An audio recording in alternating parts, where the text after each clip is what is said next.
戦争は変わった。一つの時代が終わり、俺たちの戦争は終わった。War has changed. It's no longer about nations, ideologies, or ethnicity. It's an endless series of proxy battles fought by mercenaries and machines. War and its consumption of life has become a well-oiled machine. War has changed. Verified soldiers carry algorithmic arms, manipulate social influence, AI enhance and regulate their timelines. Memetic control, information control, emotion control, battlefield control. Everything is monitored and kept under control. War has changed. The age of deterrence has become the age of control, all in the name of averting catastrophe from weapons of mass destruction. And he who controls the battlefield controls history. War has changed. And when the battlefield is under total control, war becomes routine. Think outside the cage.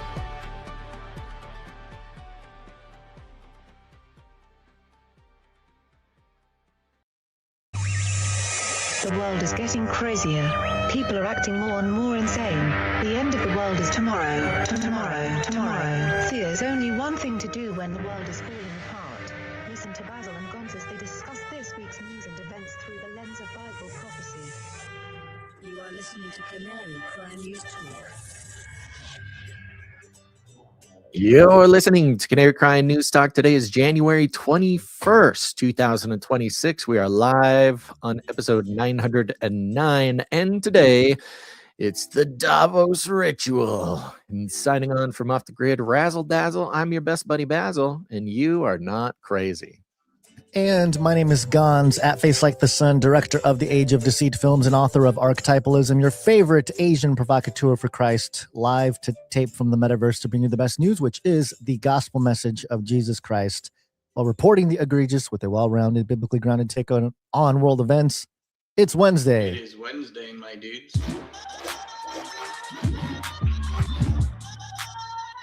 Wednesday. It is the eve of the founding of the CIA. Oh, CIA Eve.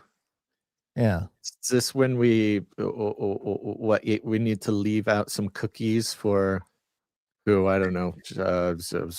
Christopher Wray, or is that the FBI? Or is James Comey? Is he going to come by, slide down our chimney and eat our cookies? I think if we can, just leave a cookie out for the top 50 conservative podcasters, because I think over half of them are CIA. Yeah, right. Got to leave out cookies for Sean Ryan and Tucker Carlson. Yeah. Yeah, it was 1946. President Harry S. Truman issued a directive, often described as the executive letter, establishing the National Intelligence Authority, or NIA, and the CIG at the time, the Central Intelligence Group. We'll talk about groups today. The CIG is widely treated as the CIA's direct institutional predecessor. That's according to CIA.gov. So, yeah, there you go. That was January 22nd, 1946. Just coming out of World War II. You share a birthday with the CIA?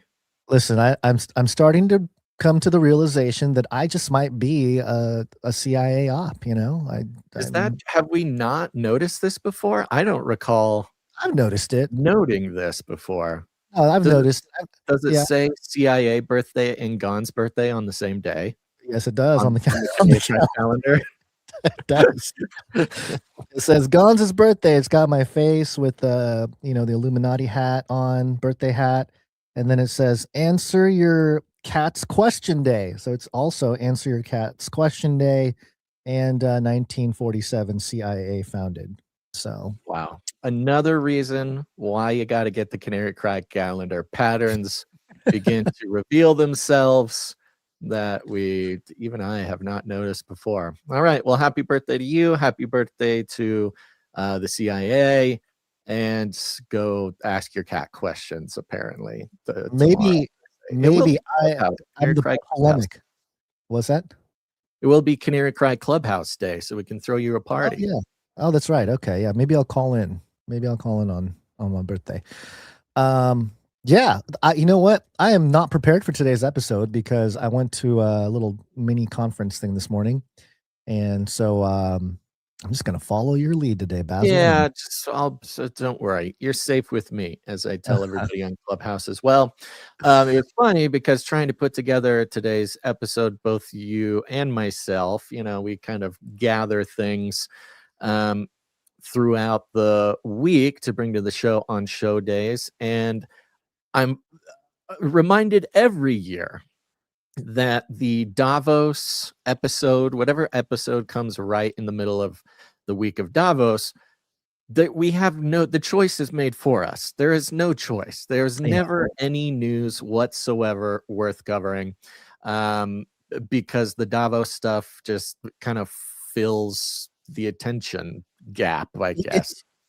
It's a good. I was just gonna say, everybody just like takes a break and nobody pulls off any operations. Nobody, all the mass shooters stay home. All the right. Yeah. When it comes to that stuff, sure. Take a day off. It's now it's a good indicator of where the alt media world is at. Because this is the World Economic Forum in Davos. And things like Bilderberg meetings and stuff have been the target or the discussion of conspiracy theorists for many years. It's almost like an annual ritual of conspiracy theorists to look at. Like the Super Bowl. Yeah, it's like the Super Bowl. You're right. Yeah. Not even just the Super Bowl of conspiracy theorists, because of course we have the Super Bowl of conspiracy theorists, but then we have the Super Bowl, which also happens to be the Super Bowl of conspiracy theorists. And then, the week of Davos, the CIA birthday, it's all great. It all comes together. All comes together. Yep. So, I just, I think it'll be interesting to see how the people, are we having delay issues? We're like talking over each other. I don't know. I was gonna get moving, but we do have one piece of news. That dropped today that was not Davos related. It is an update from a story on Monday regarding Bill and Hillary Clinton. I'm over here at the New York Post. Is that Hillary Clinton, the glass ceiling breaker? I know we have still not shattered that highest and hardest glass ceiling, but someday someone will. Well, that wasn't the jingle version of it. Wasn't the jingle version. I think that one's called Firmament Buster. Well, that's what this is labeled too. But the headline is House Committee finds Bill and Hillary Clinton in contempt of Congress after skipping Epstein depositions. So we did get the news on Monday that they were considering that. They were threatening that. There was a lot of doubt that it would actually happen. But here we are. Here's the update. A House committee voted on a bipartisan basis Wednesday to hold Bill and Hillary Clinton in contempt of Congress, teeing up a full vote in 2 weeks' time in the lower chamber that could result in criminal charges. The House Oversight Committee voted 34-8 to hold the 42nd president in contempt for refusing to comply with their subpoena to testify about his relationship with deceased sex trafficker Jeffrey Epstein. The resolution stated that Bill Clinton impeded an oversight committee investigation into the government's handling of probes into Epstein. That's very interesting. So it's the investigation into the government's handling of probes, not even an investigation into Epstein himself. It's something to behold with the image they have here. It's the House Oversight Committee, James Comer speaking in front of posters with photos of Bill Clinton from the Epstein documents released by the DOJ, I guess a few weeks ago or whatever, during one of those dumps. And it's that one picture of Bill Clinton in the jacuzzi, like his hands behind his head. He's like leaned back, and there's some underage gal that's got her face blacked out.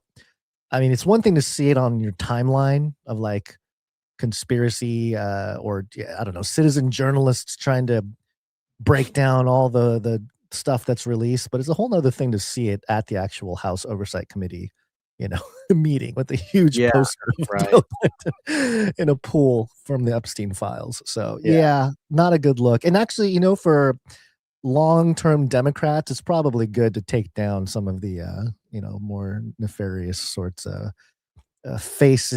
public-facing figures for the Democrat Party. So maybe that's why there's Well, a little and bit more. it's interesting. It does also kind of coincide with a little bit of the vibe at Davos. We'll of course Yeah, get some of this vibe, but the broad vibe, at least on the X feed from people Q and Q adjacent, is like, this is it. He's taking out the trash. The the arrests are coming. swamp is being drained. Yeah, the whole thing, of course, this pops up, and it's kind of interesting to at least now. Again, these are just the votes from the committee. House committee. Now, Yeah. So once it's it goes more. from, it will go from committee to actually be voted in the House, and then I don't even know if it needs to go one more vote after that. But this will at least bring the vote in 2 weeks' time. And there's 2 separate votes, one for Hillary, one for Bill. Both of them passed. Of course, it mentions here they've denied all wrongdoing, et cetera, et cetera. Do you And think the they're still concern- alive? We have not seen them publicly in quite a while. I feel That's a like good question. Hillary was out maybe a month or 2 ago. There might have been like a little clip that she did with an interview or something, but yeah, they've been very quiet on the public Well, front. Bill's So very old and very unhealthy. He's not Yeah. he's not looking good. I'd be surprised.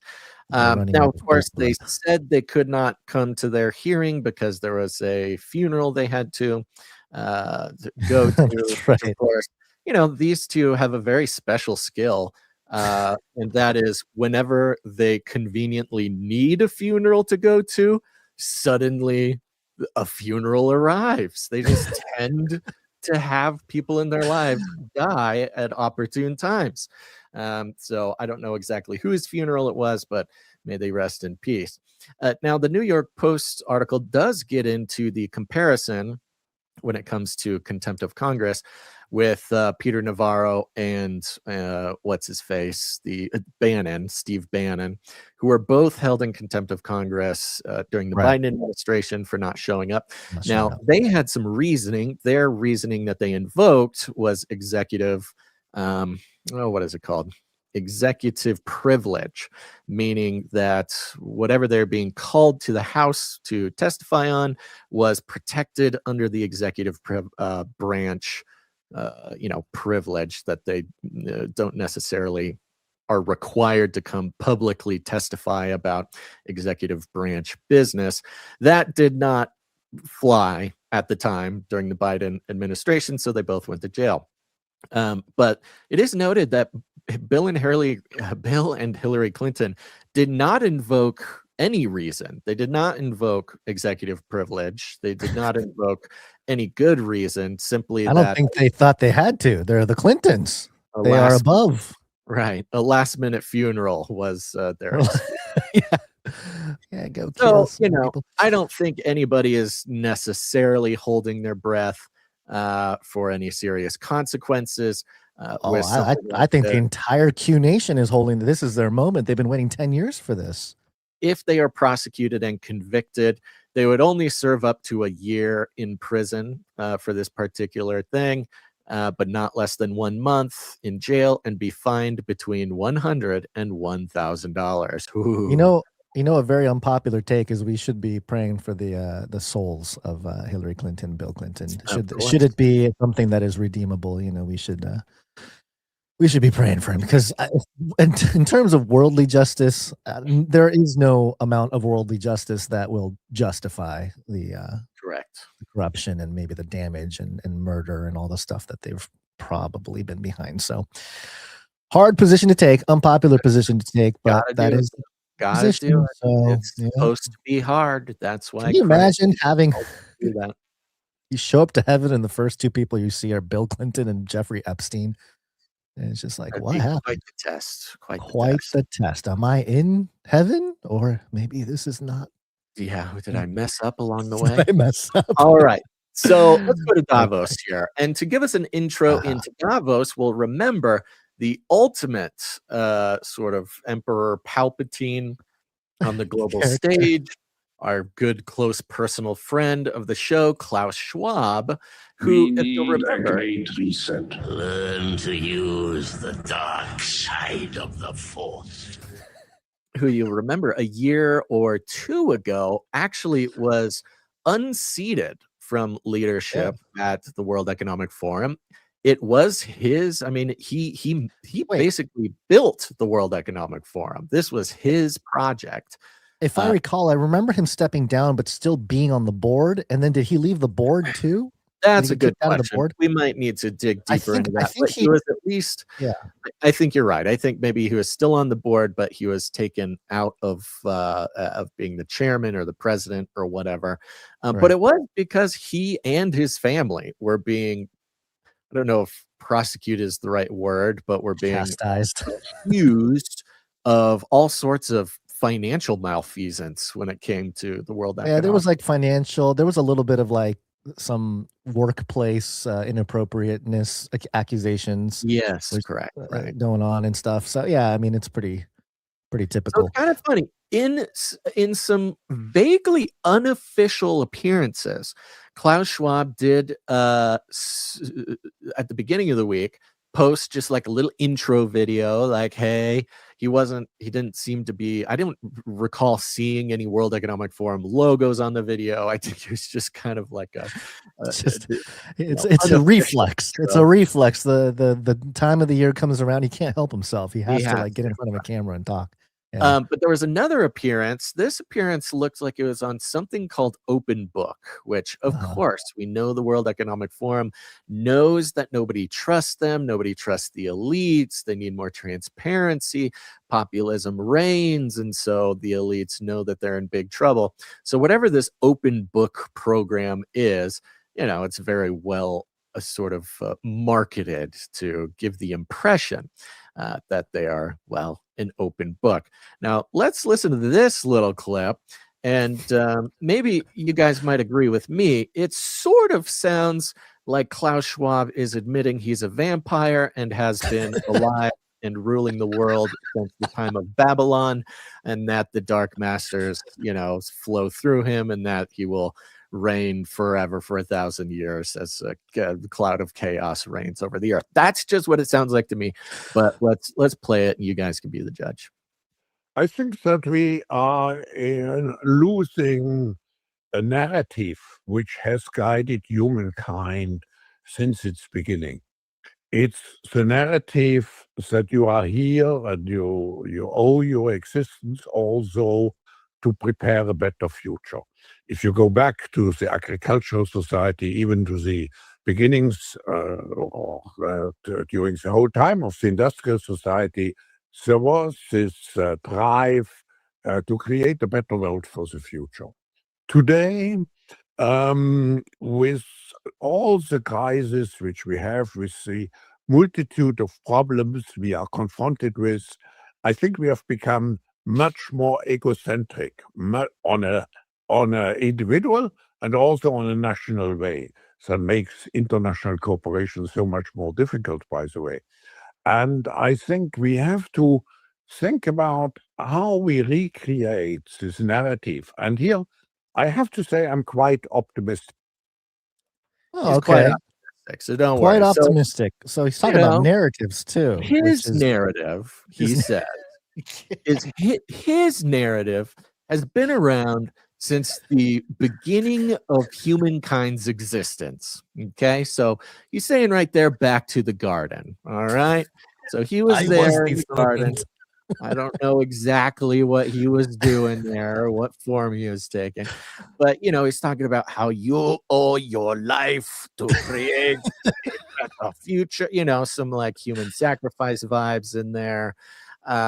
This talks about since the beginning of agricultural societies, and for anybody who's done their research both into human history and also biblical history, the beginning of agricultural societies, even a secular not architect, what are they called, archaeologist, will tell you, goes back to about the Tower of Babel. It goes back to about the time where humans found out they could stay in one spot, and they could create farms, and everybody can come live together in one big society.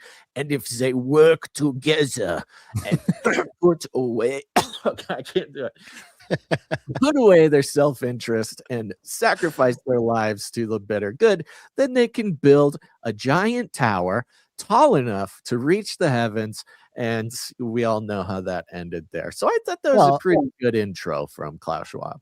Yeah, I mean, that's later in history, even with the Tower of Babel, because you had the Watchers come down and teach mankind all kinds of things for civilization. Genesis 4 actually outlines the lineage of Cain, and it certainly seems that they were figuring all. It matches the things that the Watchers were teaching according to the first book of Enoch there. So, you can kind of correlate, like, hey, making weapons and polygamy and all this. It's a very parallel. Yeah, a lot of the technology for war and stuff like that. So, or for farming and whatnot. So, yeah, I mean, I think you're right. I think Klaus is admitting that either he is a reincarnate of one of these Watchers, or maybe he is a Watcher. He's he does make it sound like he is. Says we're really getting off track. Okay. Yeah, I mean, we're in the era of transparency, so why not? The alien disclosure is already halfway done with the governments. I mean, might as well come out, Klaus. Just let us know. We'll still pray for you, I guess. That's right. Now, we did have some breaking news. This just popped about 25 minutes ago. We're going to go through a series of exciting events at Davos, but one very exciting one came. I don't know if you had a chance to load this one, Gons. It came in during the intro music, but it is our third link from the top there. Oh wait, no, I'm lying. Second one. The Davos smoke clip. Okay, yes, I have it right here. Okay, so this one, just as a up-to-date update, says, Justin, people are being evacuated from the main venue at the World Economic Forum after a strange odor began causing people to cough. It's unclear the air. And then they make a comment about they need to bring President Trump home. So let's hear some. I have not watched this with sound on, so I don't know what the sound is, but we have some footage here of people being evacuated from Davos.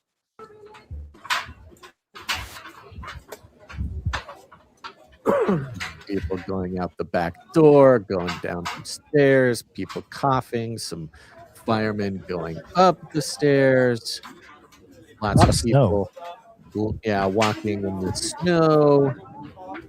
Yeah, Squidly Ink in the chat makes a good point. Probably sulfur. Yeah, the Davos ritual is probably the fissure that opened up in the ritual chamber. The sulfuric abyss opens. fumes, like the oracles of Delphi. They have to breathe the volcanic fumes to see into the future. The timing was a little bit off on this, so there you go. Any more information comes there. Was it this year or was it last year that there was also a fire at Davos? I want to say that there was a couple years ago. It feels like a couple years ago. Let's see here. Fire. It might have been a year ago. I know they've been people posting it earlier this year. Earlier this week, but I thought maybe it was a repost from previous years. But there was, at least in the past couple of years, a fire broke out sort of in the I don't know what to call it, reception hall. That place just the fire wants to burn at Davos. Oh yeah, this year there was a footage of I think like a waiter or some staff knocked over a coffee machine, and the burner that was keeping the coffee hot set fire to the carpet and the drapes that they had to put out this year. So yeah, fire just really yearns to spread at this event.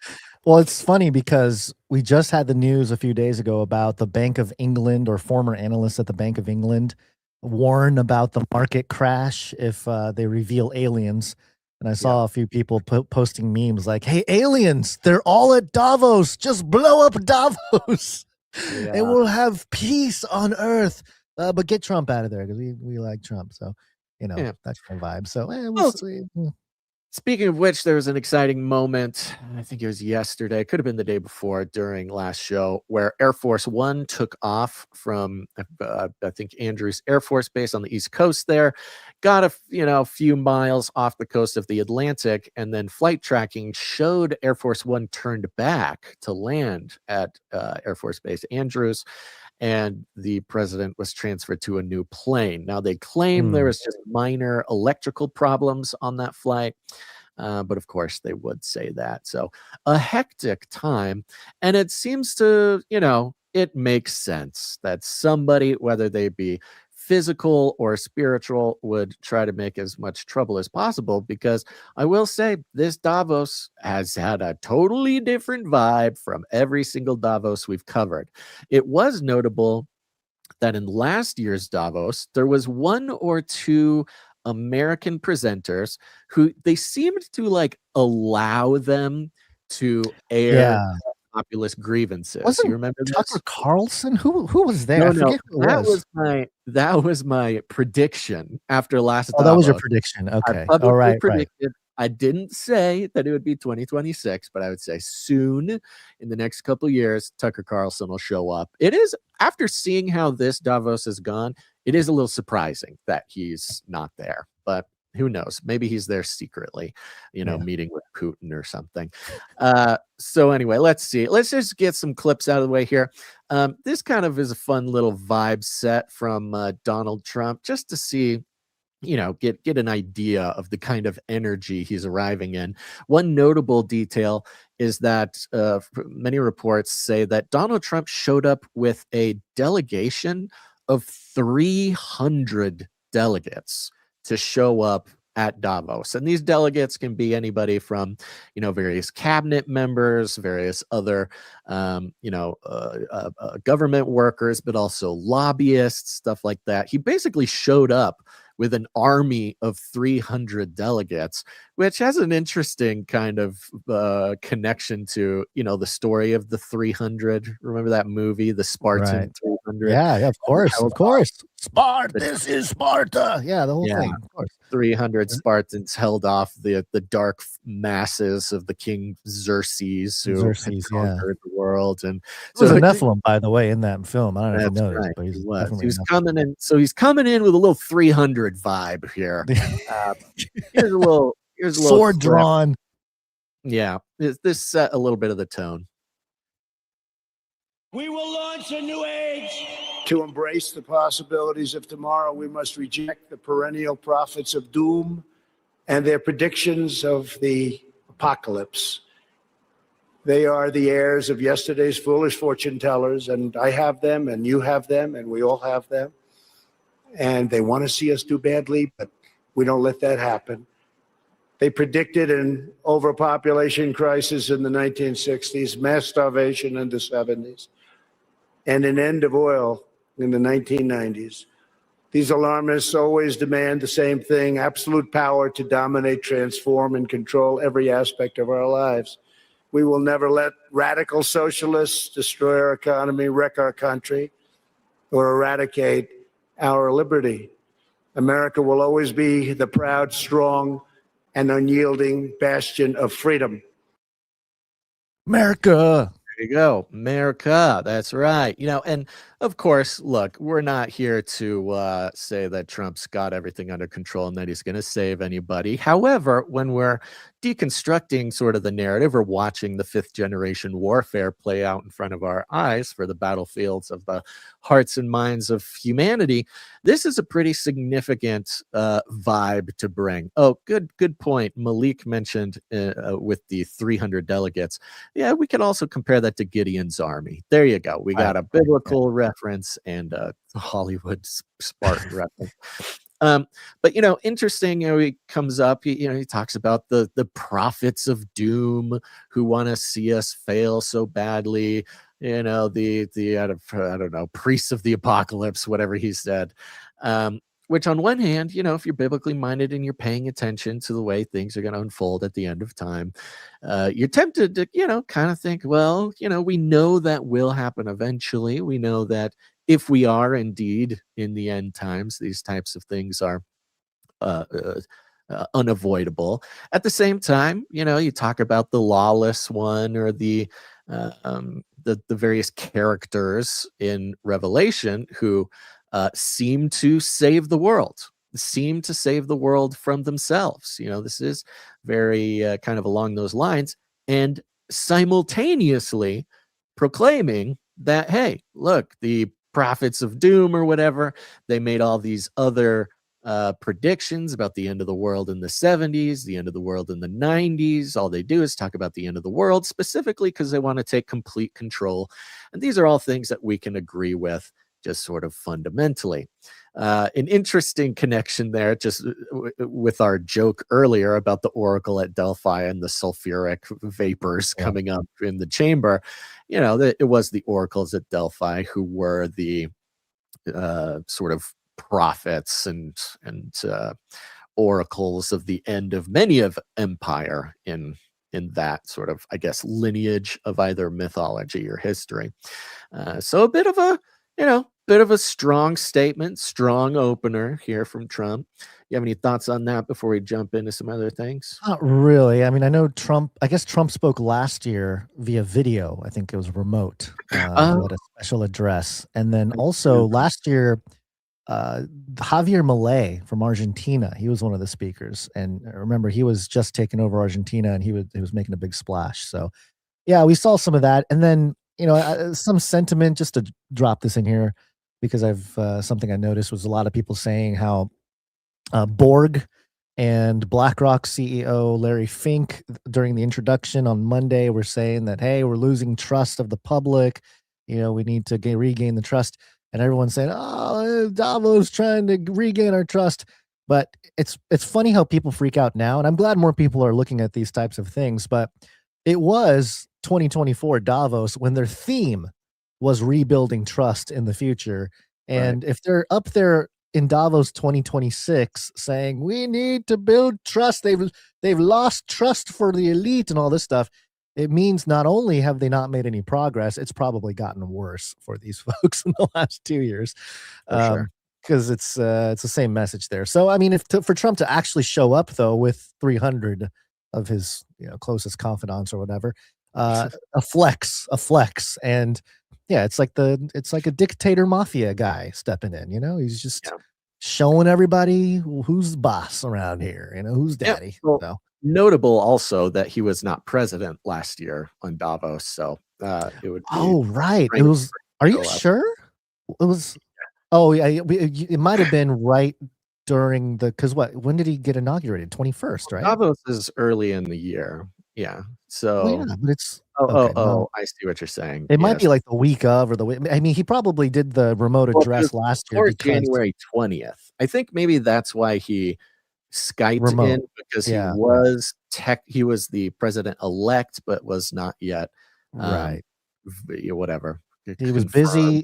He was busy pumping Trump coin, is what he was doing. Biden was president at the current time of Davos, I believe. Okay. They Skyped him in because he was, the upcoming president. Anyways, just one topic here, of course, in connection with Venezuela and some of the reports we saw about, America's directed energy weapons and stuff like that.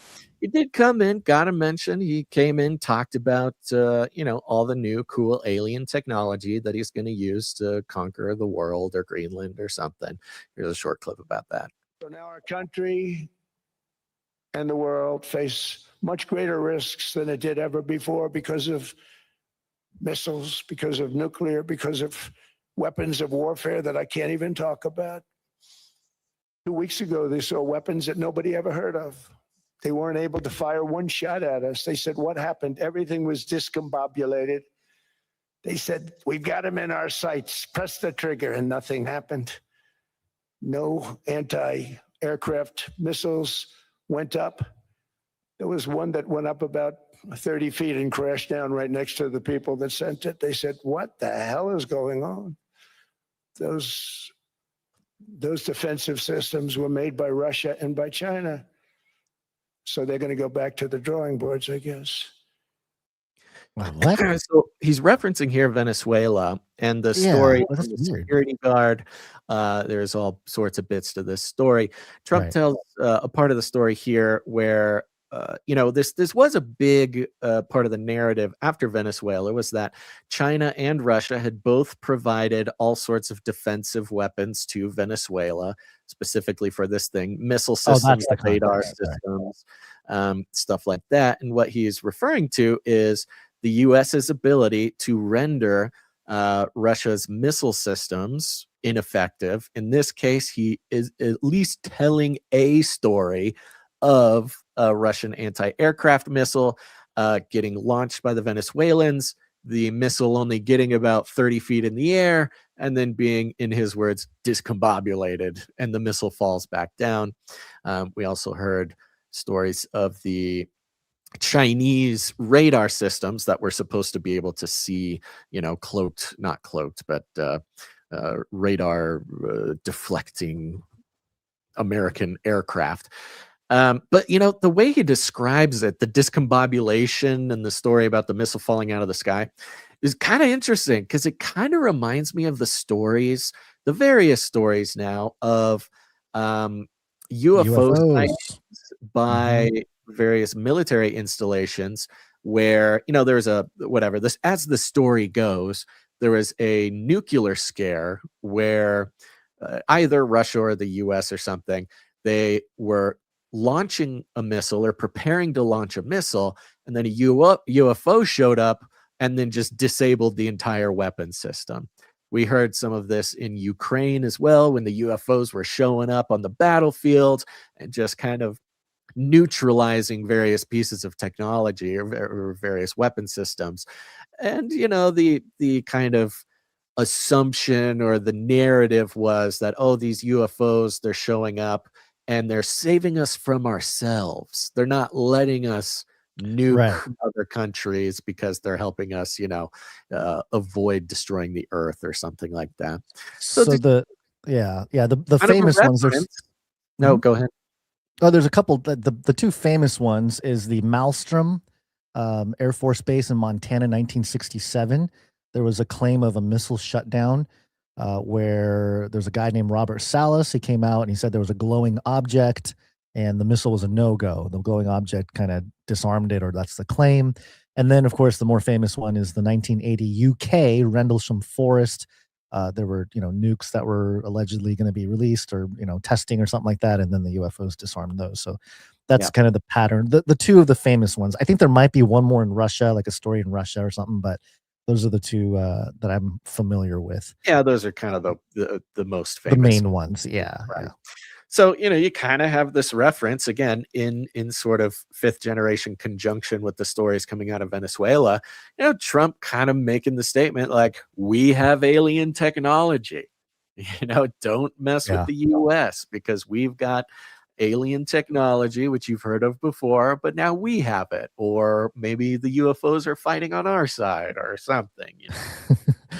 Well, I mean, according to Alex Jones, We're made by the aliens. so it makes sense that our makers would give us all the toys, which is all not necessarily new to our sort of genre. However, having this being stated by the president of the United States at Davos in a sort of in a context, the context of warning the rest of the world leaders that we have alien technology, he's definitely bringing a vibe. He's bringing that is, it's interesting because Trump is so loud and boisterous about his when he's trying to make a point or emphasis.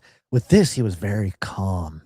It's almost like I don't know, his countenance was maybe even more threatening if you're another nation looking at this, like, oh, he's really confident about this technology. We really should back down, So interesting. Along those lines, I'm gonna skip the clip with James Okeefe. It's very long and kind of boring, but there are clips of James Okeefe. He has gone undercover at Davos, which is kind of interesting. He looks ridiculous too. He's got a wig on the whole thing. And he's got some various videos, some content coming out where he's going around talking to various politicians and lobbyists and other people there, talking to them about geoengineering, weather modification. In this particular clip, there's not like a huge hammer hitting the nail moment, but you do hear a lot of these world leaders kind of talking glowingly, admitting that geoengineering is real and that governments do it and stuff like that. So you can go check that out. There is a part of me that on this particular topic, I get like your normie kind of friend is probably still skeptical of this stuff, but they've been talking about this for so there is so much public documentation. There's companies from other countries trying to make technology, or I guess just a company, to do this type of thing. Yeah. Well, we always the last year. This was a big topic. Yeah, but even but even in the last like 15 years that we've been doing it, there was that guy, I forget his name, but he was on with Jon Stewart before Jon Stewart was uncool, and then now he's cool again, I guess. Yeah. But yeah, the guy was talking about spraying sulfur in the air to control the climate and stuff like that. So I mean, this has been around for so long. Of course. It's For just us, now people are the last year or so, it really made it to the public. Thanks, TikTokers. Thanks, 30-second TikTok video makers, for distributing the truth. So there you go. There's some James Okeefe stuff you can take a look at if you'd like, folks. Now, on the topic of defense, military, stuff like this, this was a clip of the Finland president.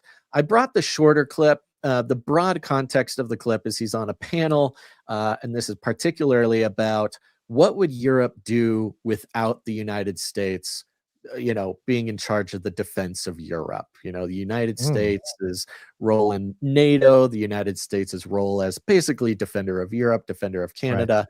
Right. And a reporter, it's going to compare two clips here. Both of these clips happened in the exact same event.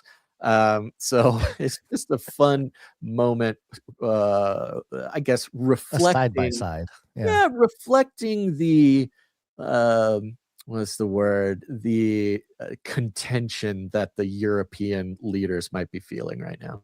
First is a direct answer to the question of this panel: can Europe defend itself? My answer is unequivocally yes. Without the Americans? Without the Americans, I mean, how? Well, look.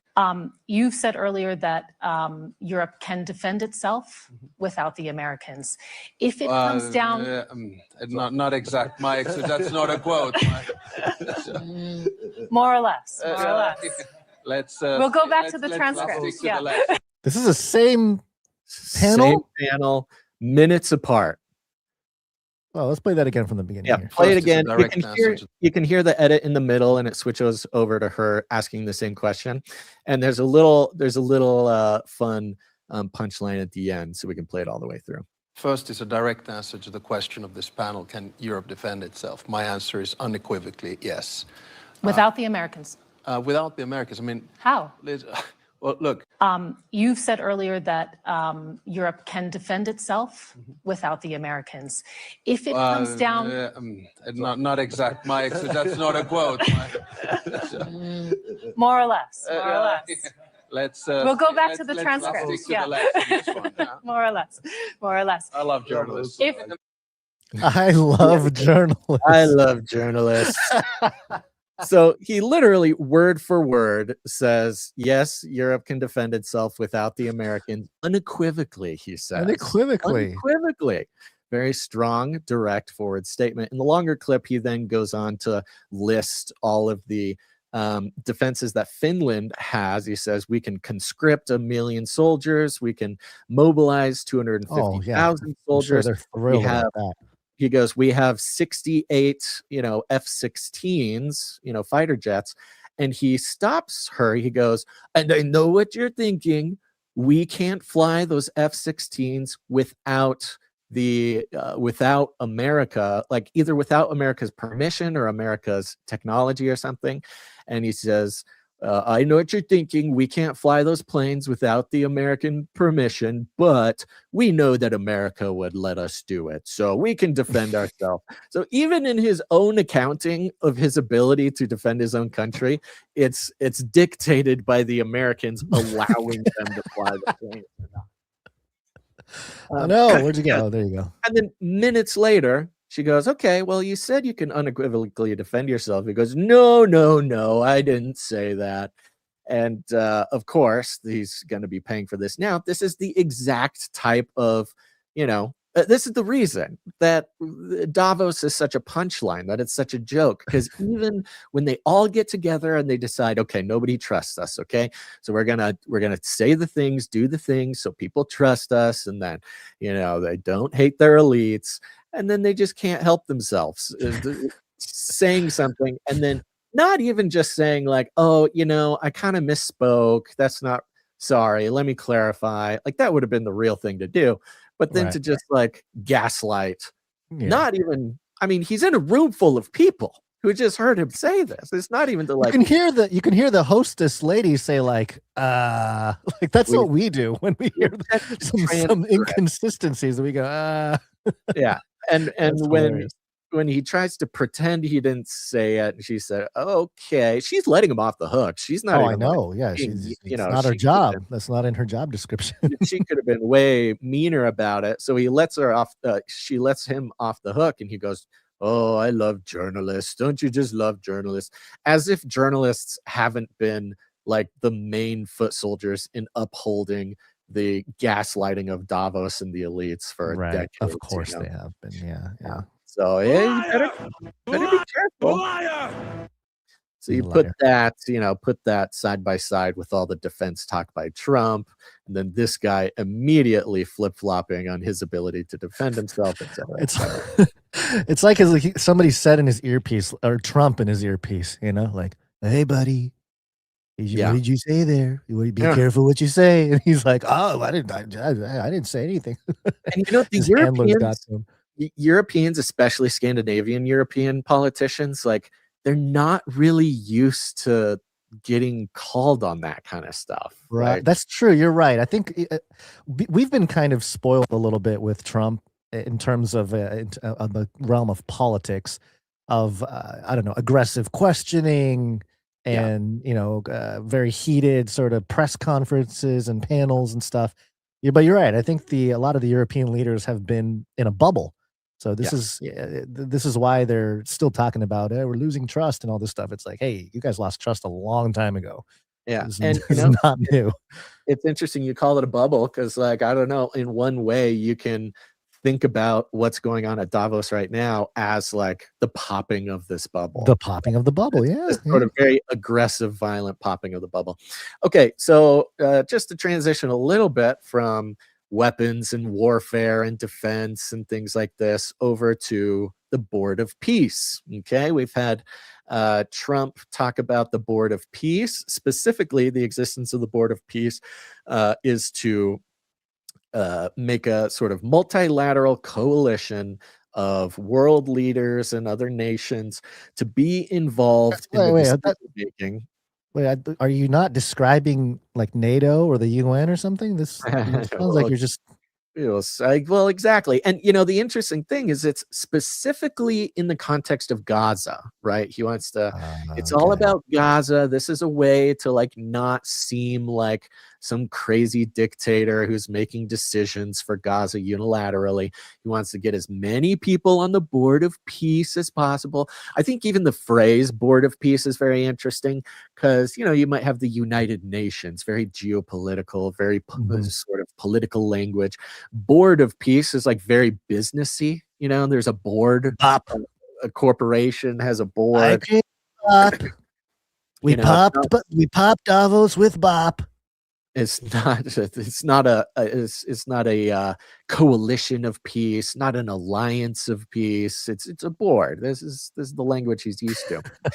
And it's funny because it occurred to me over the past couple of days, the more I heard about the Board of Peace, I'm like, okay, it sounds like a businessy corporate, I don't know, kind of like United Nations or something. He's inviting all the same people in the United Nations. And then this clip came out from Trump on the Board of Peace today. Everybody wants to be on it. But yeah, I have some controversial people on it, but these are people that get the job done. These are people that have tremendous influence. And if I put all babies on the board, there wouldn't be very much. So he was invited. He's accepted. Many people have accepted. I don't know of anybody that hasn't accepted. But it's going to be great. I think the Board of Peace will be the most prestigious board ever, and it's going to get a lot of work done that the United Nations should have done. And we'll work with the United Nations, but the Board of Peace is going to be special. We're going to have peace. It started off with Gaza, the Middle East. We've got peace in the Middle East, tremendous peace in the Middle East. Nobody thought that was possible. And that happened by taking out the Iran nuclear threat. Without that, it could have never happened. But the board is going to be, I think, really fantastic. And I think it'll be the most prestigious board of any board ever in history. Thank you. It's going to be great. Donald Trump, greatest ever. I love the lounge music in the background. It makes it seem so nonchalant. It's just like putting together the next world empire, you know. So he kind of gives he basically states it outright that, hey, the Board of Peace, look, it'll be better than the UN. We're going to replace the United Nations. You know, they're whatever, they help, but the Board of Peace is really going to be the next UN. Now, I'm looking at a list of, according to AP, a list of countries that have accepted to agree. Okay, good. Hold on to that. We're going to look at that in a second. So thank you for finding that. Hold on to it. But he mentioned at the beginning of this clip, he was saying, oh yeah, I asked him, he's going to be on it. It's great. We're happy to have him on it. And then the clipper cut off who that was about. But here's a clip that answers that question. Are you talking about the Putin clip? That's right. You got to stop giving away the punchlines to these clips, Gonzo. Well, it's fine. They're going to find out. No, it's not fine. This is a podcast, and we set up jokes with punchlines, Gonzo. Play the clip. Is that what we do? I didn't know that's what we're doing. Oh, we're obviously not being very effective at it if you keep giving away the punchline to the clip. So everybody pretend you didn't hear that. Just play the clip. Hello. You're playing. You don't have it on the screen, Con.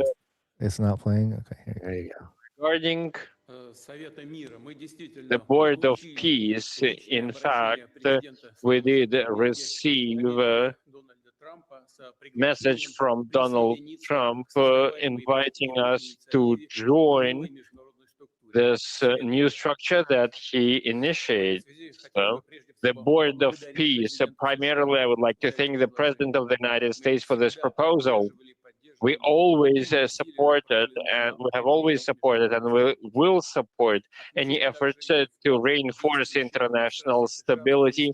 And the current U.S. administration has also been contributing to resolving the Ukraine crisis.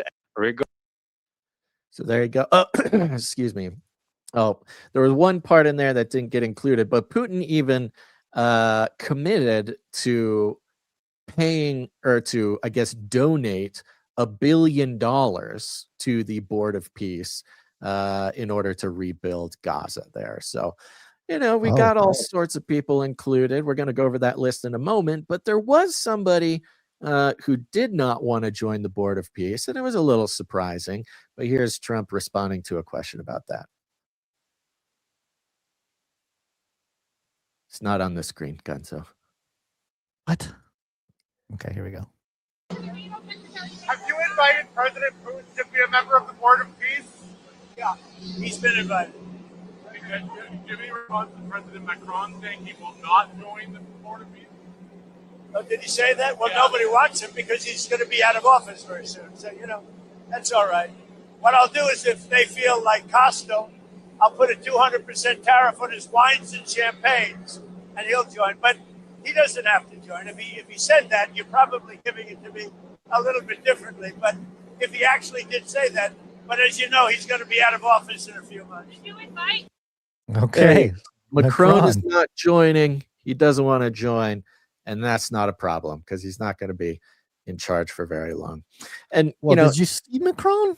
I was going to say, Macron's had some weird things going on. The past week, he has been wearing sunglasses in public every day, everywhere he goes, giving speeches up on the World Economic Forum, walking around at night.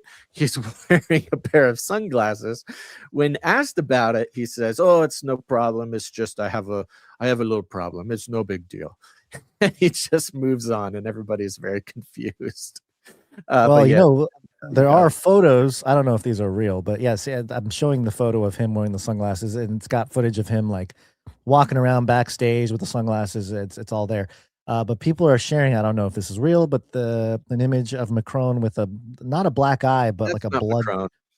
No, on the left. On the left. Oh, no, on the left. It's like a montage of all the. I see. Yeah. So it's a montage of all the interesting world leaders who have had like that bloodshot.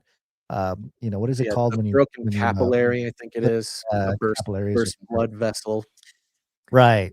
So I don't know what he's doing, but apparently it's causing some very, very bloodshot eyes. That guy on the right hand with the crazy eye, that was the interim leader of the World Economic Forum when Klaus got taken down. And then, you show I think it was the Queen on the bottom left with the burst blood vessel, and Biden with a blood vessel there. Yeah, I don't know if that image is correct or not, but it seems like even if that was the case, wearing the sunglasses makes it way worse. It makes it way worse. It makes it way weirder and way worse, and makes you look really like, I don't know, like some sort of high school kid or something. He's too embarrassed. He's trying to appeal to Gen Z. Indoor sunglasses. The aviator sunglasses is that the Gen Z. They're not the aviator sunglasses. Yeah, that was our generation. You've seen these Gen Zs? They got the tiniest sunglasses that possibly exist. They're super into like super teeny tiny like 90s like Matrix sunglasses that don't even cover the whole eyeball. Very fashionable. All right, you got that list of Board of Peace? I do. Yes, this is AP News, a list of countries joining Trump's Board of Peace, those not joining and those not committed. So you got this list here. It goes over, it's from Jerusalem, interestingly enough. And so the countries that have accepted to join the board: Argentina, Armenia, Azerbaijan, Bahrain, Belarus, Egypt, Hungary, Indonesia, Jordan, Kazakhstan, Kosovo, Morocco, Pakistan, the Qatar. Joined list is 50 countries, so you might be reading a lot.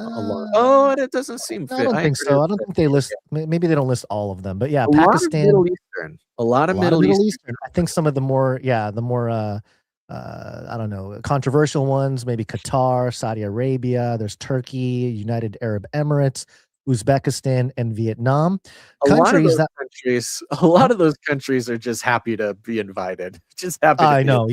Yes. Just happy to be involved in any of the conversations. Although, Egypt on that list is very interesting too, considering if, Israel is sort of behind all this.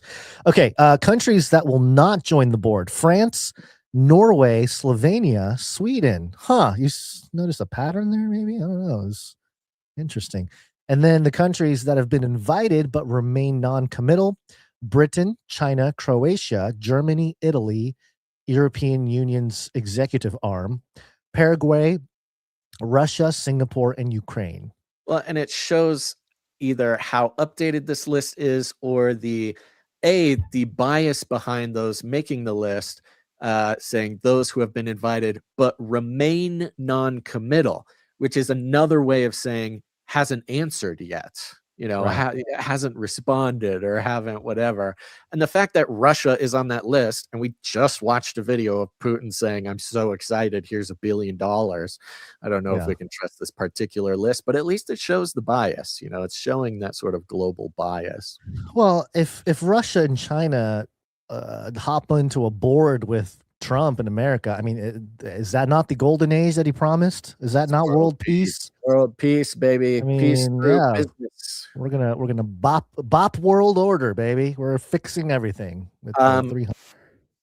I want to be as prudent as possible, Gans. I will probably make the executive decision that we do not call the Board of Peace the BOP, because of the Urban Dictionary definition of that phrase, which is an online Gen Z phrase. I know you don't. I wouldn't expect you to, but we'll just leave it at that. So we'll call it the Board of Peace. Hey, listen, this is a look. If anybody's going to redefine acronyms and take a Gen Z, Gen Z slang and make it into international peace, it's Trump. Okay, I don't even care what it means. Well, 'Cause, when we see Trump using that phrase, I imagine somebody in Trump's ear told him he probably had it in a speech or mentioned it, off the cuff extemporaneously. And I bet one of his Gen Z, his son. advisors or his media, his media team or something was like, let's not use that acronym. We'll leave that one for the kids. All right. Now, with that, the board of peace, we're talking about making peace in Gaza. The language Trump is using is obviously not going to stop in Gaza. He's, referring to replacing the United Nations, et cetera, et cetera. However, one big thing remains to be Greenland. Greenland, a huge topic of conversation, getting everybody all fired up. Here's a couple clips from Trump. We're going to skip the full Greenland. Let's start with this first Greenland clip from Trump here.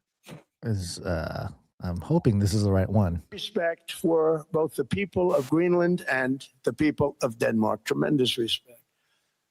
But every NATO ally has an obligation to be able to defend their own territory. The fact is, let me just check. Yeah, okay. So that's the long one you got there. We can watch the long one if you want. It's 4 minutes long, but the one before that link is about 1 minute 15 seconds. In 2019, Denmark said that they would spend over $200 million to strengthen Greenland's defenses. But as you know, they spent less than 1% of that amount. 1%. There's no sign of Denmark there. And I say that with respect for Denmark, whose people I love, whose leaders are very good. It's the United States alone that can protect this giant mass of land, this giant piece of ice, develop it and improve it and make it so that it's good for Europe and safe for Europe and good for us. And that's the reason I'm seeking immediate negotiations to once again discuss the acquisition of Greenland by the United States, just as we have acquired many other territories throughout our history, as many of the European nations have. They've acquired, there's nothing wrong with it. Many of them, some went in reverse, actually, if you look. Some had great, vast wealth, great, vast lands all over the world. They went in reverse. They're stuck back where they started. That happens too. But some grow. But this would not be a threat to NATO. This would greatly enhance the security of the entire alliance, the NATO alliance. So there's lots and lots of comments from all sorts of people there at WEF about Greenland. Basically, the summary being Trump's crazy. This is against everything we believe in. He wants to rule the world, kind of all the basic things. But he comes in here and he makes, some fairly, again, kind of calm and confident points, meaning, hey, you said you were going to protect it. You're not. This is important. The whole Arctic region is, at risk now. And we have not gone over the details of the whole Arctic situation, but when it comes to missile defense from Russia, that would be the way they would fire missiles. There's also, more importantly, a new trade route that opened up through the Arctic via ice-breaking ships. And for trade to be able to skip going laterally around the entire world, or whatever, the pancake, and to be able to go straight across from the west to the eastern hemisphere in like a matter of days instead of weeks, economically just sort of a huge win. It is currently right now dominated by Chinese and Russian ships, which is, part of the whole Greenland thing. If the United States wants to continue holding its, homogenous power on the high seas, they're making the case that Greenland is sort of required for this. So we'll skip all of the clips. I don't have them on our list here, but you can kind of imagine what the response would be. Now, Trump has had exactly one person not absolutely, pummeling him with, criminal dictator accusations when it comes to Greenland. And so let's check in with NATO Secretary General Mark Rutte, who was mentioned earlier in an earlier clip. But he has a couple attempts here to, I would say, in the context of Trump or in defense of Trump, try to speak some alternative viewpoints. And I think he has some I think recognizable or relatable moments in here. So statements from me. Can you hear it? I can hear it. Yeah. Okay, there you go. So statements from me will not add anything here. And when it comes to the Arctic, I think President Trump is right. Other leaders in NATO are right. We need to defend the Arctic. We know that the sea lanes are opening up. We know that China and Russia are increasingly active in the Arctic. There are 8 countries bordering on the Arctic. 7 are a member of NATO. That's Finland and Sweden and Norway and Denmark, Iceland, Canada and the US. And there's only 1 country bordering on the Arctic outside NATO, and that's Russia. And I would argue there is a 9th country, which is China, which is increasingly active in the Arctic region. So President Trump and other leaders are right. We have to do more there. We have to protect the Arctic against Russian and Chinese influence. And that's exactly what NATO ambassadors decided to do in September. We are working on that, making sure that collectively will we defend the Arctic region. Wow. And let's go right in. Sorry? I was going to say that's quite the endorsement. Yeah. I mean, it's compared to they're kind of in the lion's den right now, and he'll make another comment about that in this next clip as well. I'm not popular with you now because I'm defending Donald Trump, but I really believe we can be happy that he is there because he has forced us in Europe to step up, to face the consequences, that we have to take care more of our own defense. And here's my question to the audience.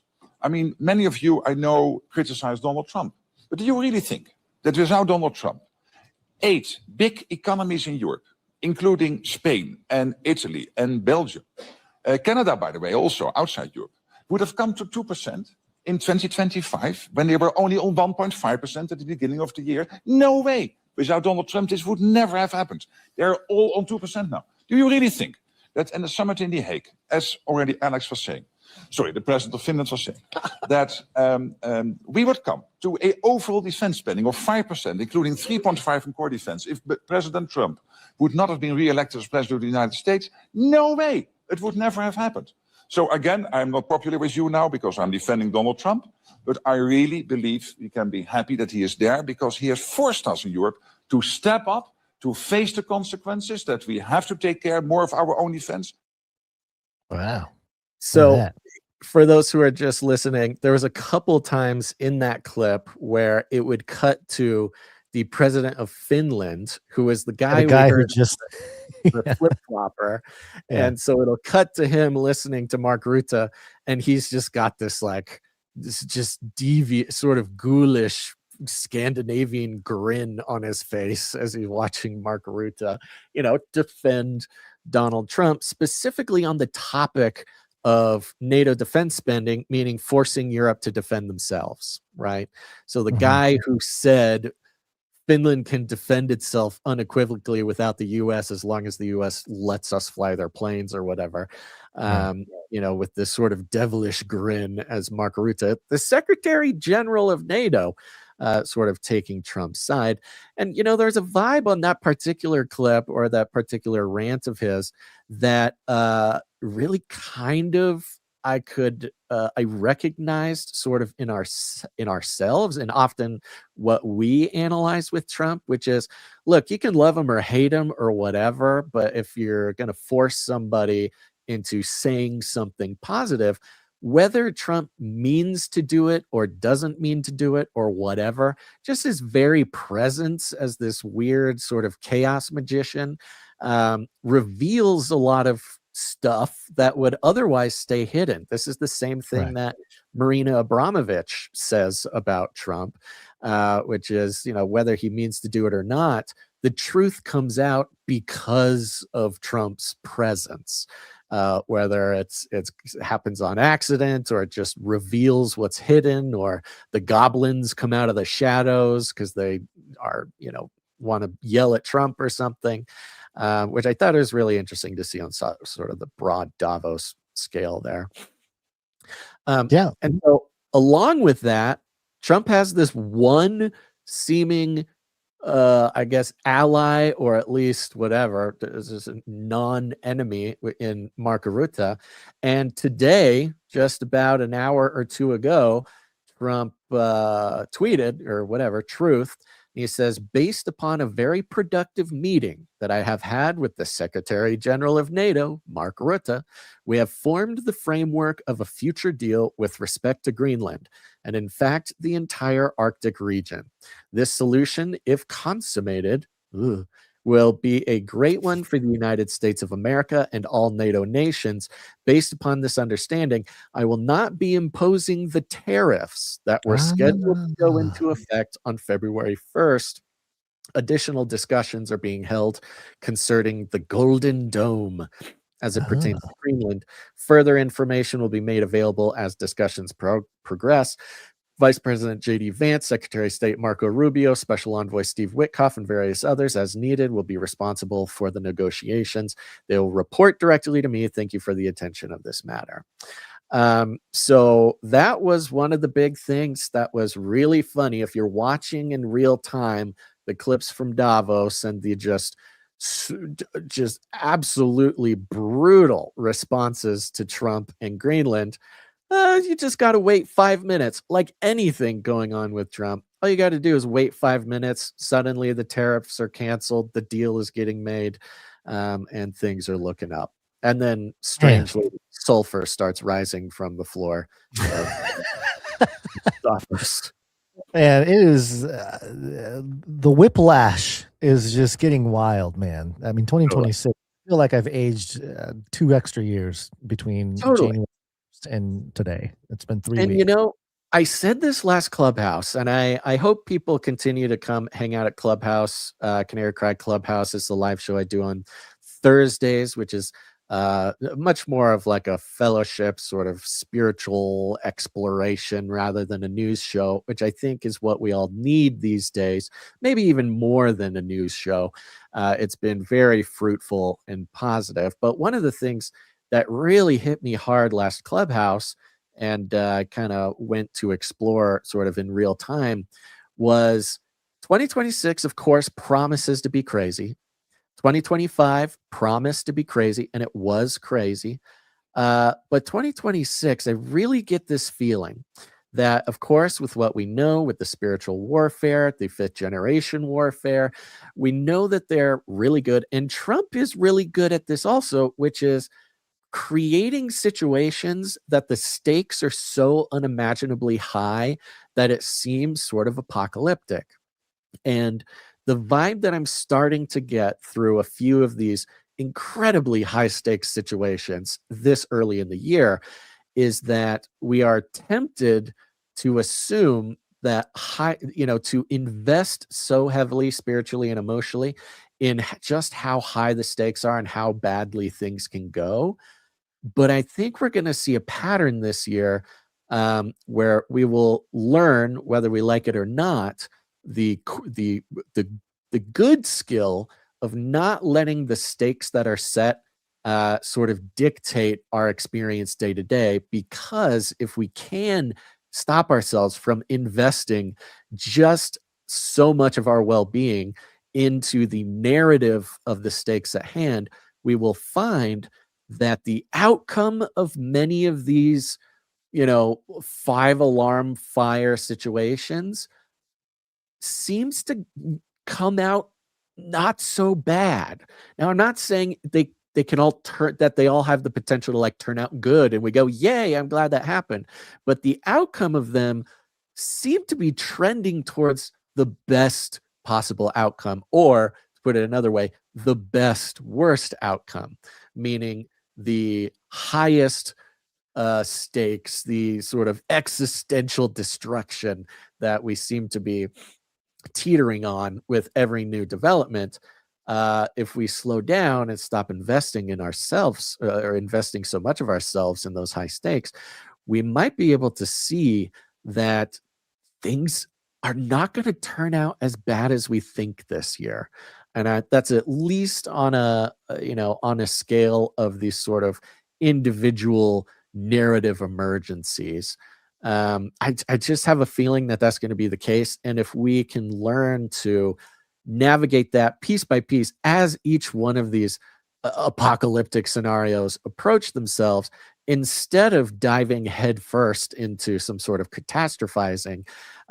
Staying focused on Christ, staying focused on the body of Christ, staying focused on God's mission, and like we've been pointing out with recent apocalyptic sort of situations, where the answer to these high stakes situations is focusing on Christ, declaring the sovereignty of God, in many cases in public on the news, like we saw with Renee Good's family member, like we saw with the pastor at the Don Lemon church raid. Not investing in the apocalypticism, but instead turning and neutralizing that spiritual battlefield by proclaiming Jesus. I think we're going to start seeing things work out in a way that they do not want us to expect. And it's all because of taking this new sort of spiritual warfare stance. So I'm going to continue to try to do that. I'm pretty optimistic about the year. I'm at least choosing to be optimistic about these things. And I think the more we test this hypothesis, I think the more we're going to appreciate just the way things turned out versus the worst possible scenario that we're being told left and right. Well, we were promised a golden age, so we're waiting on that. I guess gold pumping to new all-time highs is the golden age. And something. But yeah. One quick note here. With all the myriad of things that that Trump brought to Davos, he also kept bringing a lot of domestic United States issues, which to me, I think just shows that he's taking Davos as the opportunity that it is. I'm sorry. I was about to skip something. Yeah, here's Trump responding to reporters about the Greenland deal. The USA gets everything we wanted, especially real national security and international security. How so? Can you give us some details, please? Well, the deal is going to be put out pretty soon. I mean, we'll see. It's right now a little bit in progress, but pretty far along. It gets us everything we needed to get. Will the U.S. still get Greenland? Will the U.S. still get Greenland, sir? Hold on. Say it. What did Mark Rutte say? Well, he's a great leader. I think he's fantastic. He's Secretary General, was representing the other side, which is really us too, because very important member of NATO. I've done a lot for NATO. And it's really nice. I mean, it's a deal that everybody's very happy with. Does it Sir, still include the United States having ownership of Greenland like you said you wanted? Oh boy. It's a long-term deal. It's the ultimate long-term deal. The ultimate long-term deal. It puts everybody in a really good position, especially as it pertains to security and minerals. Sir, how important is it for your legacy? Have you already spoken to other European leaders? Have you already spoken to other European leaders? Yes, I have. How long will the deal be, Mr. President? Infinite. Did you speak to Denmark? Reporters are crazy, man.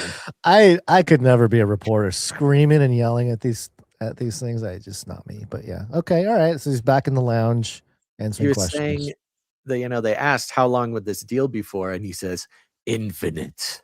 Did he say infinite? I mean, he said a long time. He said long. He said infinite deal at the end there. Deal. Yeah. This is labeled Trump seeking negotiations to acquire Greenland, by the way. Yeah. This last clip. Hopefully it's the right one, but this is the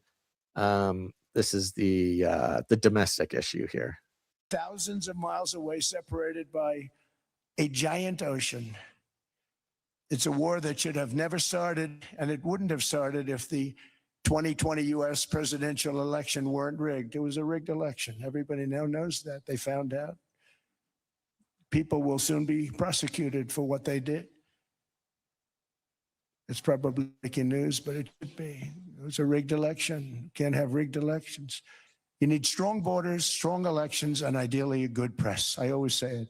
Strong borders, strong elections, free, fair elections, and a fair media. The media is terrible. It's very crooked. It's very biased, terrible. But someday it'll straighten out because it's losing all credibility. Think of it. When I went in a landslide, a giant landslide, won all 7 swing states, won the popular vote, won everything, and they only get negative press. That means that it has no credibility. And if they're going to get credibility, they're going to have to be fair. So you need a fair press. But you also need those other elements. And I inherited a terrible, terrible situation. If you look, the border was open, the inflation was raging, everything was bad with the United States when I came into office. But I also inherited a mess with Ukraine and Russia, something that would have never happened. And I know Putin very well. He and I would discuss Ukraine. It was the apple of his eye, but he wasn't going to do anything. I said, Vladimir, you're not doing it. He would never have done it. It was terrible what happened. I could see it happening too. After I left, I could see it happening. Biden had given Ukraine and So he's basically saying that if he wouldn't have lost 2020, the whole Ukraine situation wouldn't have happened, and so forth. Yeah, so it's kind of his way. You know, I should have actually stopped that earlier, but because there was another clip at the beginning of this, I may have grabbed the wrong one. But he spent some time really doubling down on the rigged election, which would seem whatever. It would seem like just Trump doing what Trump does. However, in the context of Venezuela and Maduro, which even he has mentioned here or there, about the Smartmatic, about the voting machines, about this and that, and being not just a domestic situation in the US, but something that they're seeing all over the place.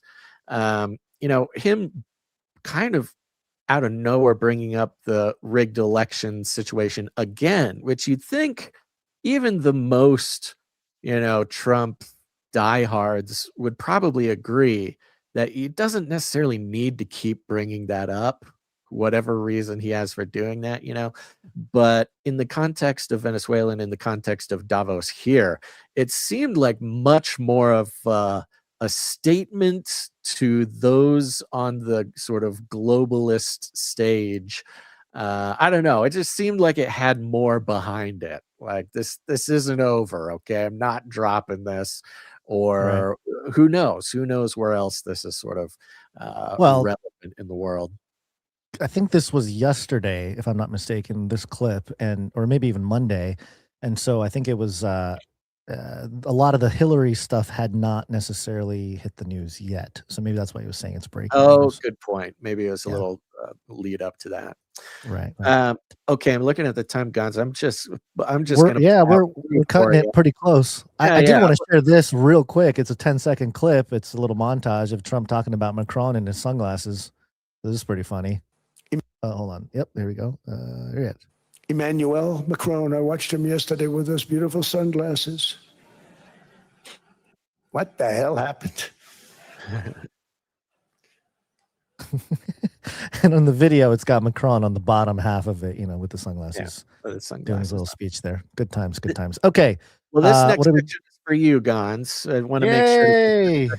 And before we let you go here, and this is important because, again, back to domestic issues, we got some Gavin Newsom clips. Woo! Governor of California, of course, in the context, he's allegedly trying to run for president in 2028. You might ask yourself, why would the governor of California be going to Davos? Well, you know, he's got to get some cool sound bites and stuff if he's going to run. He's a podcaster now. He gets to go rub shoulders and, you know, be with the elite here. I can't take this complicity. People rolling over. I should have brought a bunch of knee pads for all the world leaders. I mean, handing out crowns and this is pathetic. Nobel Prizes that are being given away. I mean, it's just pathetic. And I hope people understand how pathetic they look on the world stage. I mean, at least from an American perspective, it's embarrassing. It's time to buck up. It's time to get serious and stop being complicit. It's time to stand tall and firm, have a backbone. I've seen this in the United States, the supine Congress playing both sides, you know, saying one thing on a text or a tweet and another publicly. It's time to have principle. It's time to stand tall and strong. It's time to stand united. You make that determination. I don't make that determination. When you say standing Collectively. Well, this is diplomacy with Donald Trump. He's a T-Rex. You mate with him or he devours you. One or the other. And people need to... Wait a minute. Dude, only a reptilian Sith would compare somebody else, his political enemy, to a reptilian, an ancient giant reptile. Mate with him or you kill him. Mate with him or you kill him. It sounds like he's about to cry. I mean, it's totally what is going on very here? bizarre. So wait, well, that's his options there. But according to Gavin, you got to either mate with him or kill him. Okay. The other. And people need to stand, but no, the Europeans could be if they continue down this path and process. They need to stand tall, stand firm, stand united. Look, this a year ago we should have been having this conversation, and they didn't. Okay, and now you're paying the price. Exactly what anyone objective observer would have anticipated we'd be where we are today. It's Newsome science, baby! He's just losing his mind. And I love it because he's like, we need to stand united. Europe needs to stand united. And the reporter asks, what does that mean? What do you mean stand united? He goes, I don't know. You decide. What is it? What is this clown? And how is he? I mean, it's funny too, because he's obviously just so upset that Trump is, I guess, having so much success here at Davos, and that, you know, anybody would say anything that's not calling him a T-Rex or something. You know, he's in real time, his presence at Davos not going the way that he had hoped it to go. And that is obvious even more so with this clip of Scott Bessent, who is Scott Bessent is our Treasury Secretary. Yes. And he had some words for Gavin Newsom. I think it's very, very ironic that, you know, Governor Newsom, who strikes me as Patrick Bateman meets Sparkle Beach Ken, may be the only Californian who knows less about economics than Kamala Harris. He's here this week with his billionaire sugar daddy, Alex Soros. And the Davos is a perfect place for a man who, when everyone else was on lockdown, when he was having people arrested for going to church, he was having $1,000 a night meals at the French Laundry. And I'm sure the California people won't forget that. And I can tell my message to Governor Newsom is the Trump administration is coming to California. We are going to crack down on waste, fraud, and abuse. And I was told he was asked to give a speech on his signature policies, but he's not speaking because what have his economic policies brought? Outward migration from California, a gigantic budget deficit, the largest homeless population in America, and the poor folks in the Palisades who had their homes burned down. He is here hobnobbing with the global elite while his California citizens are still homeless. Shame on him. He is too smug, too self-absorbed, and too economically illiterate to know anything. Thank you very much. Let me know if you need any further clarification. Thank you very much. Thank you very much. Appreciate it. One last thing here. There was an update before the show with Gavin Newsom regarding Davos and some of his attempts to participate.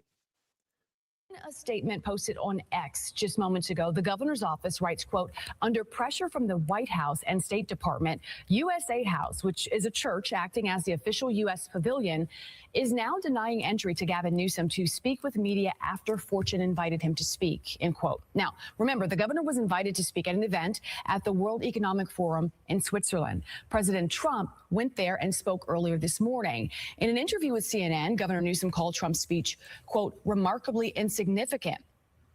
Now, here at Case Area 3, we are working to still gather more information about why the governor may have been blocked from speaking.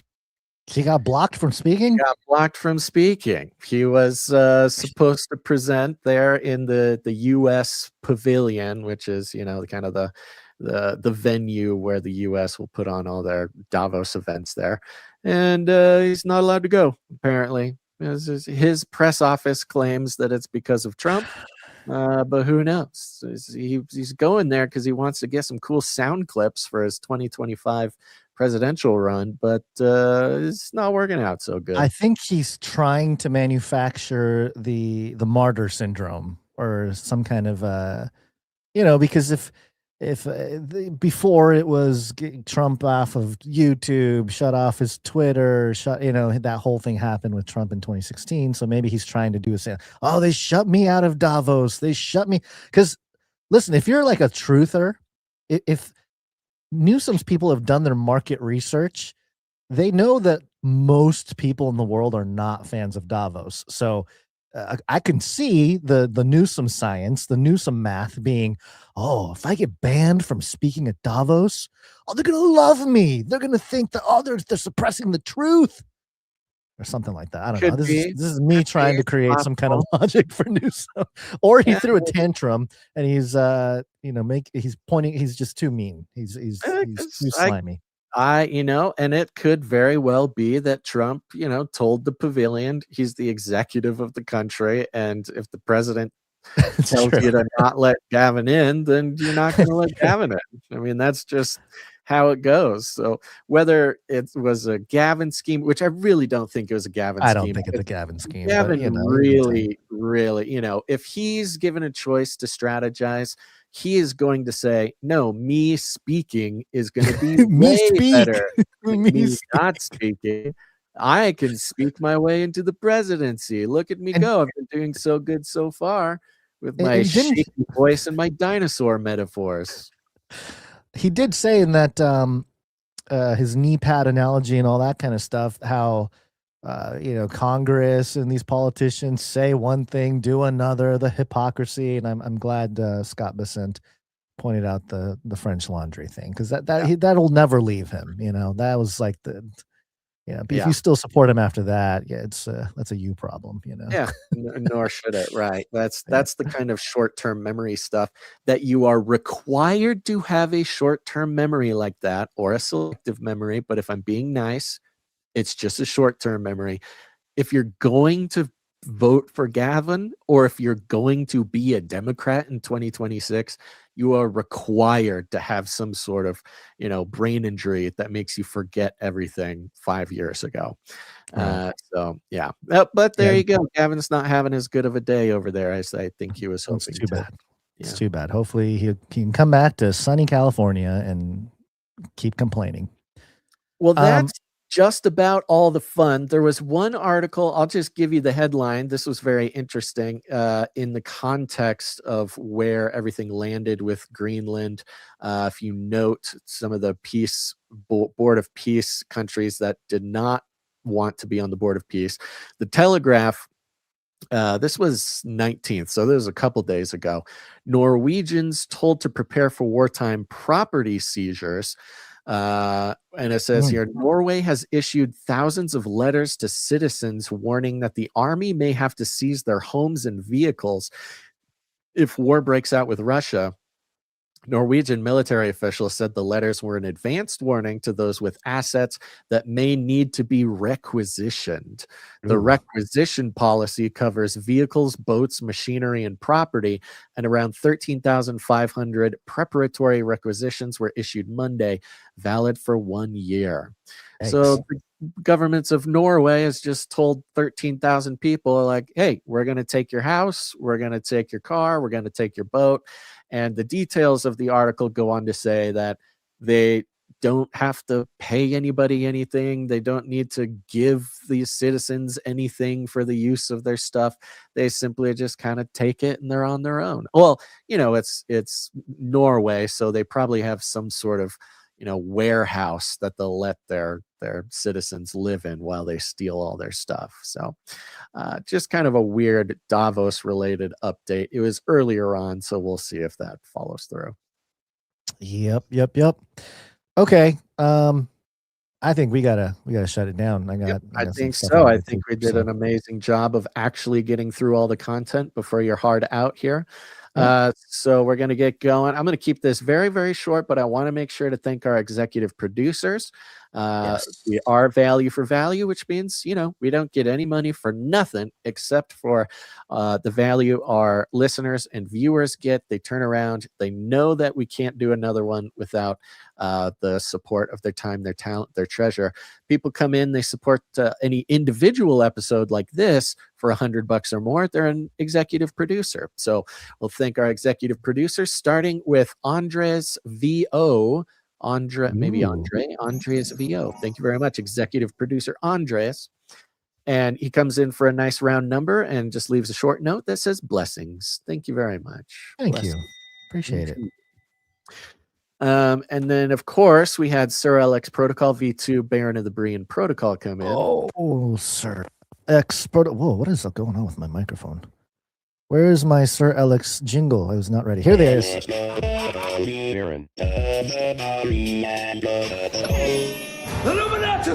I'm assuming it was $100.33. That's right. Comes in for $100.33. And what streak? 456 episode streak and a 110 executive producer streak. Thank you.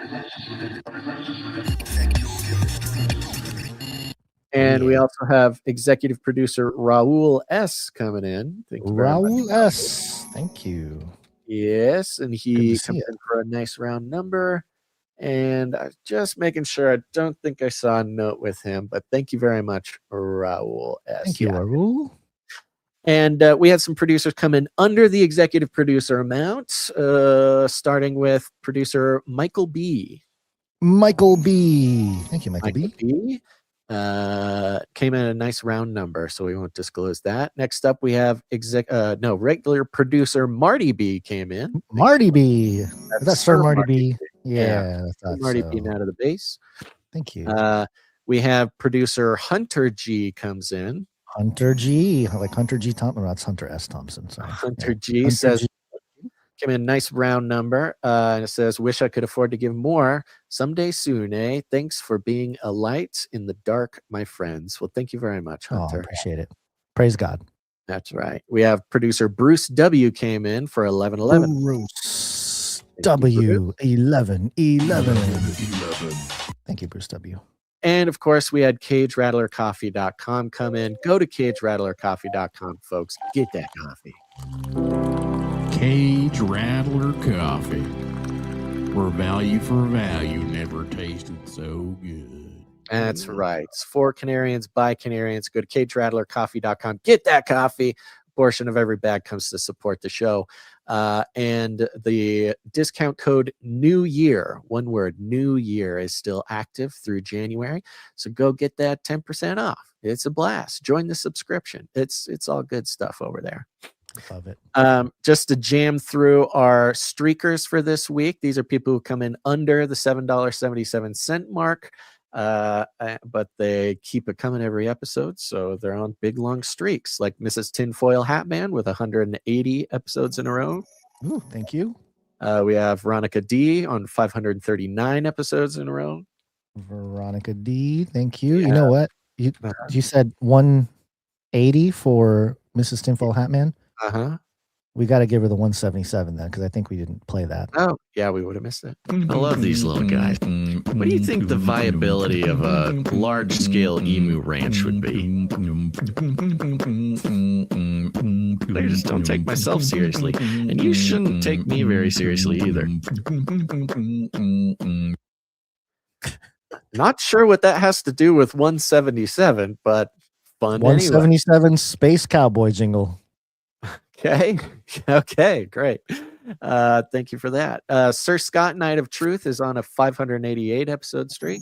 Thank you, Sir Scott. And Sir Case of the Shield Knight on a 593 episode streak. Sir Casey, the Shield Knight. Thank you very much. Go to what am I saying? Go to canarycry.support, folks, to support the show. We cannot do it without you. Big old shout out to all of our monthly producers as well who come in. They support the show regularly on a monthly basis. We could not do it without them as well. So If it's been a while since you produced the show, or you look back and you recognize, man, I just keep getting so much value from this show, consider becoming a producer at any amount, at any time interval, and we'll be very blessed by that. All right, Guns, we had a couple of ISOs come in. We'll save them for Monday's show, but thank you very much to Caleb for sending those in. Thank you, Caleb. Yep, they were Davos ISOs as well, and they were for some stories. We may talk about it on Monday. We'll see, because a lot of people sent us that Yuval Noah Harari clip about AI and religion and all that stuff. So we're aware of it, folks. Mentioned it at the end of last episode as well. Yes, we did. That shows how many people don't listen to the whole episode. Caleb called out. No, I'm just kidding. Big shout out to Jade Bouncerson for being our timestamper. Yes, thank you, Jade Bouncerson. Appreciate you. Thank you very much to Jam, who heads up the Telegram channel. Thank you to Adam42, who heads up the Discord channel. If you want to get connected, join the Canarians in some of these spaces online, go to canarycry.party. You'll see the invite links for those there. Thank you to Joe for all your feedback. Thank you to Clank for clanking. Thank you to Sir Ike for all the things you do. Couldn't do it without you guys. And a big old shout out to everybody who shares the show. Sharing it with their friends, sharing it with their family, sharing it with their dogs. All you got to do is just I don't know, send your dog a link. Just text your dog, tell them to listen to the show. It's very important. If we could get that dog market, that would really boost the numbers. Although I'm not sure how dogs, how apt they are to actually produce the show. So I don't know, but do whatever you got to do. We call it rattling cages, and all you got to do is walk right up to him, grab him by the cage, and then you shake it. The end of the world occurred pretty much as we had predicted. I want to shake things up, stir up some controversy, rattle a few cages. Hey, stop that! You'll never silence me. I'm the last angry man, a crusader for the little guy. Leave the bird alone. Never. Rattle a few cages. Rattle a few cages. Every opportunity to improve. And if they don't? Ask Noah. That's right. Just ask Noah. Guns, you got any last words? Yeah. Since the Board of Peace, the BOP, I figured it out. It's B-op. Like be the op, be op. So yeah. good. Yeah. So that's real value we found there, everybody. You would not get that anywhere else, I promise you. So there you go. All right. I'm going to be doing Canary Cry Clubhouse tomorrow. Don't miss out. Man, this week flies by. Davos week always flies by. So thanks for listening to this episode of Canary Cry News. Make sure to tune in next time. But until then, think outside.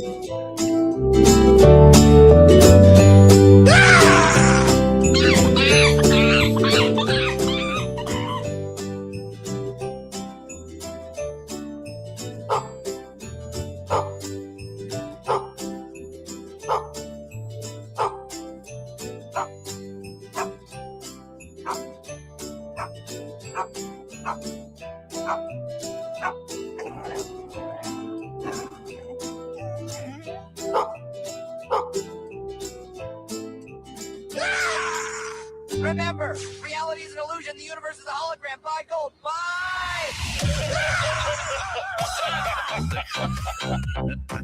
And a resounding baga flies through the air across the world.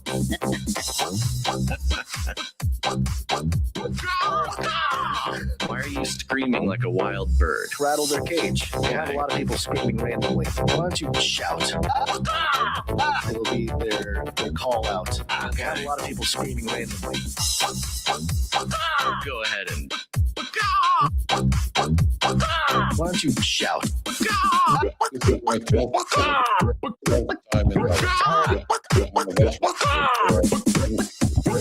Why are you screaming like a wild bird? This is not about freedom or personal choice. Value for value. We take no money from corporations, commies, or cartels. Canary Cry, not